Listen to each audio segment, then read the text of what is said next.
Бүгүн 12 майда Бишкекте биздин мектеп долбоорунун алкагында уюштурулган инклюзивдик билим берүү боюнча экинчи форум болуп өттү. Анда тажрыйбалуу мугалимдер жана эксперттер педагогикалык башкаруучу усулдары тууралуу маалыматтар менен бөлүшүп, инклюзивдик билим берүүгө байланышкан инновацияларды талкуулашты. Ошондой эле панелдик талкуулар уюштурулуп, мектептердин инклюзивдик режимге өтүүсүнүн чет өлкөлүк жана ата мекендик сыналган моделдери тартууланды. Форумга Нарын облусундагы 10 мектептин мугалими Толкун Карыпова катышып, ден соолугунан мүмкүнчүлүгү чектелген балдарды кантип окутаарын айтып берди. Балдар менен азыр сабактан кийин 15 мүнөт, 20 мүнөт индивидуально дагы эгер түшүнбөй калса, дополнительно түшүндүрөбүз.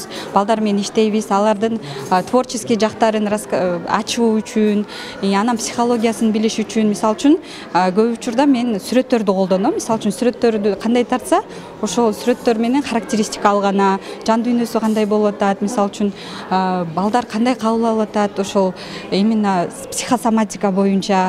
Иш-чараны уюштурган Борбор Азиядагы Евразия фондунун жетекчиси Анара Надырбекова өзгөчө балдарды коомго аралаштыруу жана жалпы билим берүүчү жайларга киргизүү жаатында Борбор Азия өлкөлөрүнүн ичинен Кыргызстанда абдан чоң иш жасалып жатканын, бирок инклюзиялык билим берүүнү өнүктүрүү жаатында дагы талай иштер талап кылынаарын айтты. Албетте, эгер ар бир мектепте ошол көмөк көрсөтүү кызматтары ачылса, азыр үч эле мектепте ачылып атпайбы?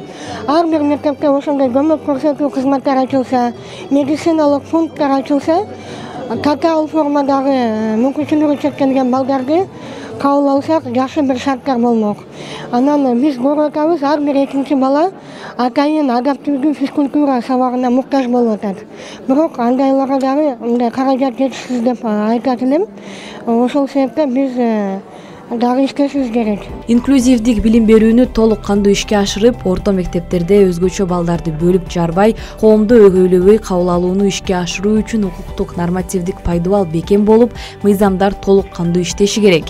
Бул тууралуу Жогорку Кеңештин мурдагы депутаты Абдывахап Нурбаев айтып, майыптыгы бар балдарды кадимки мектепте окутуу боюнча мыйзам долбоору даярдалып, парламентке сунушталганын белгиледи. Биз ваучер системасын киргизип туруп, майыптуу балдарга жөнөкөй балага караганда акчаны 2 эсе көбүрөөк бөлөйлү деп атабыз. Анан кийин ошондо мектептер кызыктар болуш керек балдарды алган. Анткени булар биздин коомдун бир бөлүгү, 30 000 бала, бул чоң бала, сумма чоң. Анан аларга биз ошондой жөнөкөй баягындай шарт түзүп берсек, башкалар да бирдей алар өзү коомдун бир мүчөсү катары кабыл алып, өзлөрүн мындай моралдык жактан да жакшы сезип, келечекте турмушта өзүн алып таба алганга мүмкүнчүлүк болот да. Жерибизде тынчтык болсун.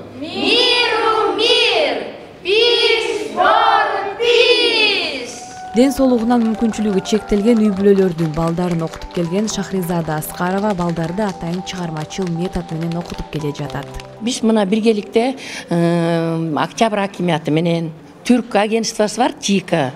Жана ошондой эле ошо Евразия фонду менен ошол жашынакай центрди борборду түзүп алдык да. Мына 4 жыл болуп атабы, 2 жыл ковид болуп калды. 2 жылдан бери жакшы ырдап, бийлеп иштешип атабыз.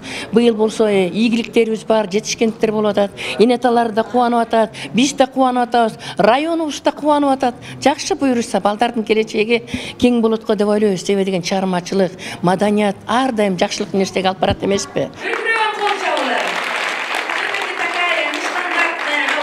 Форумдун экинчи бөлүгүндө Бишкек шаарынын жана Чүй облусунун сынактык мектептеринин 7 тайпасы үчүн интеллектуалдык викторина өткөрүлдү. Мыкты катышуучулар диплом жана эстелик байгелер менен сыйланды. Иш-чаранын жүрүшүндө сынактык мектептердин окуучуларынын көргөзмөсү өтүп, биргелешкен флешмоб уюштурулду. Иш-чара Билим берүү жана Илим министрлиги, Борбор Азиянын Евразия фонду тарабынан Сорос Кыргызстан фондунун каржылык колдоосу менен уюштурулду. Айдина Маматисаева, Биназир Хадлова, Марал телеканалы.